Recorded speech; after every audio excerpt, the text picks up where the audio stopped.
Well, it's literally known as the Milwaukee style. The Milwaukee style, the Milwaukee museum way. exhibit. Right. It's right. a thing. It's well known throughout museum communities and museum curators that this was a style that was launched here, and it mattered a lot. The displays have become historically and culturally significant in of themselves. Because it's about the dioramas and the built-ins and some of the other pieces in the Milwaukee style that do not appear to be on the agenda to be included. And these dioramas that you see throughout that building were replicated in places like the Field Museum in Chicago, which is, of course, a world-famous museum. They really wanted a different type of museum. They want a natural science museum. We are a natural history museum.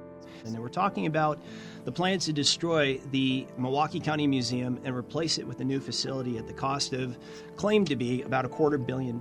Some of the built-ins, some of the dioramas are going to be replaced by virtual experiences. The visceral is going to be replaced by the virtual. The director of the museum, Ellen Sensky, is coming out and saying that if it's valued at $5,000 or less, she and her staff can summarily destroy it, get rid of it. That exhibit technically belongs to the people of Milwaukee County. They can not only deaccession it, they don't have to account for what they're doing. The museum began summarily shutting down with almost no notice exhibits on the third floor, saying that they need to get them packed up because they're moving to a building which isn't yet built. They went to great lengths, paragraph after paragraph, to articulate what do they mean by exhibits, what do they mean by collections, all of which are owned by the taxpayers. So they said $240 million to build the new facility, and somehow, amazingly, $250 million to repair the current building.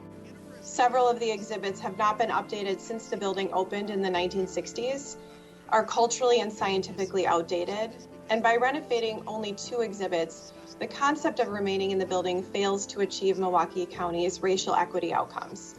To fully upgrade the exhibits in the current building would cost approximately $80 to $90 million. The cost of renovating the current building today would well exceed $250 million. The museum derived the number that somehow became, it was more expensive to fix and maintain the current building than it was to build a new one. I get mailings from the museum for all the fundraising mailings and the membership drives and all that kind of stuff. Never once has the museum said that they're planning to shut down the building and move to a new one, to their own members, which is absolutely insane.